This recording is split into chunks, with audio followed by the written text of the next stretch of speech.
Видео за бързо запомняне на новите думи. Урок 25. Yesterday. Вчера. Основни думи. Yesterday. Вчера. Yesterday. Diary. Дневник. Diary. Rich. Богат. Rich. Poor. Беден. Poor. Alone. Сам. Alone. Slow. Бавен. Slow. Life. Живот. Life. Anymore. Вече. Повече.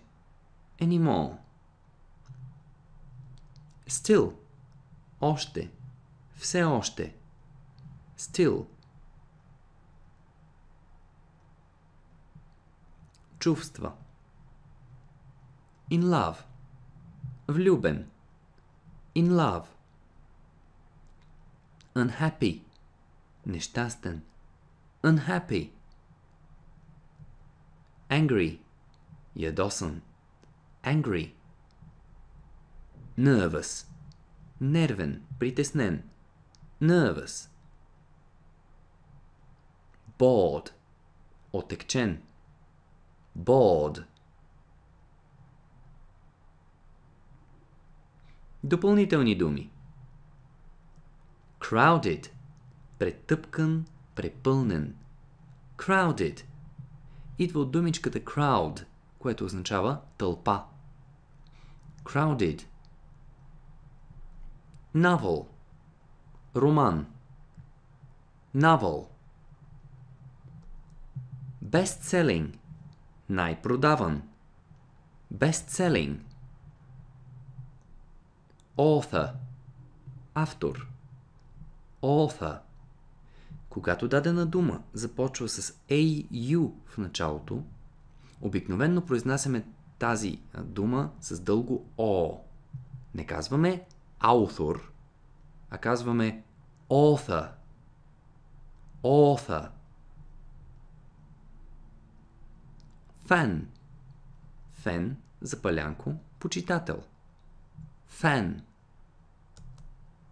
Spider. Паяк. Spider.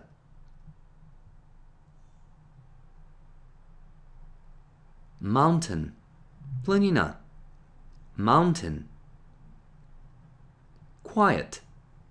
Тих, спокоен. Quiet. Sleep. Спя. Тук транскрипцията е написана за думата asleep, което означава заспал. Не обръщайте внимание на и кажете само sleep.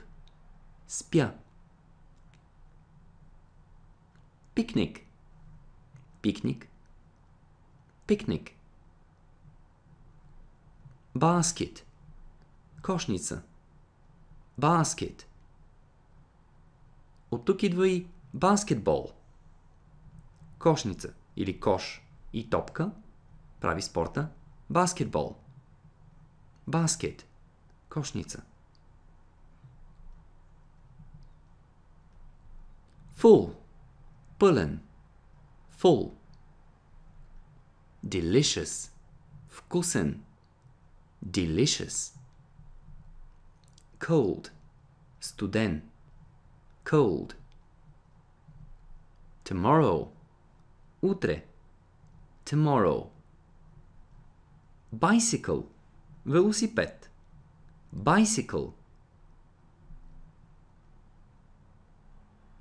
И някои полезни фрази. He is angry with me. Той ми е ядосан. He is angry with me. I don't use the bus anymore. Когато в края на изречението поставим anymore, тази дума означава вече, повече. И така. I don't use the bus anymore. Вече не използвам автобус. I don't use the bus anymore. She is asleep. Тя спи.